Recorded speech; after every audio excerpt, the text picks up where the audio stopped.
ប្រទេសថៃនឹងដោះលែងទាហានកម្ពុជាចំនួន18នាក់ទាំងអស់បន្ទាប់ពីកិច្ចព្រមព្រៀងសន្តិភាពតាមការបញ្ជាក់របស់រដ្ឋមន្ត្រីការបរទេសប្រទេសថៃនឹងដោះលែងទាហានកម្ពុជាចំនួន18នាក់ទាំងអស់បន្ទាប់ពីកិច្ចព្រមព្រៀងសន្តិភាពតាមការបញ្ជាក់របស់រដ្ឋមន្ត្រីការបរទេស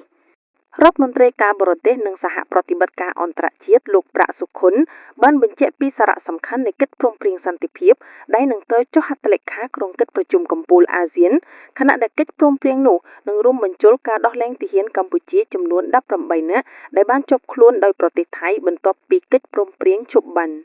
នៅក្នុងសម្ភារជាមួយទូរទស្សន៍ជាតិកម្ពុជា TVK នៅអាកាសយានដ្ឋានអន្តរជាតិដេជោបន្ទាប់ពីត្រឡប់មកពីការចរចាសន្តិភាពនៅប្រទេសម៉ាឡេស៊ីលោកប្រាក់សុខុនបាននិយាយថាការចរចានេះជាផ្នែកមួយនៃកិច្ចប្រជុំ4ភាគីដែលមានតំណាងពីប្រទេសកម្ពុជាប្រទេសថៃសហរដ្ឋអាមេរិក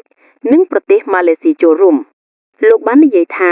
ប្រទេសថៃនឹងដោះលែងទាហានកម្ពុជាចំនួន18នាក់ដែលត្រូវបានចាប់ខ្លួននៅថ្ងៃដែលកិច្ចព្រមព្រៀងឈប់បាញ់មានប្រសិទ្ធភាពដោយបញ្ជាក់ពីកិច្ចព្រមព្រៀងសន្តិភាពលោកក៏បានលើកស្ទួយពីសារៈសំខាន់នៃការដោះស្រាយបញ្ហាតាមព្រំដែនតាមរយៈយន្តការសន្តិភាពនិងការគោរពតាមគោលការណ៍នៃការដោះស្រាយវិវាទដោយគ្មានការប្រើអំពើហិង្សា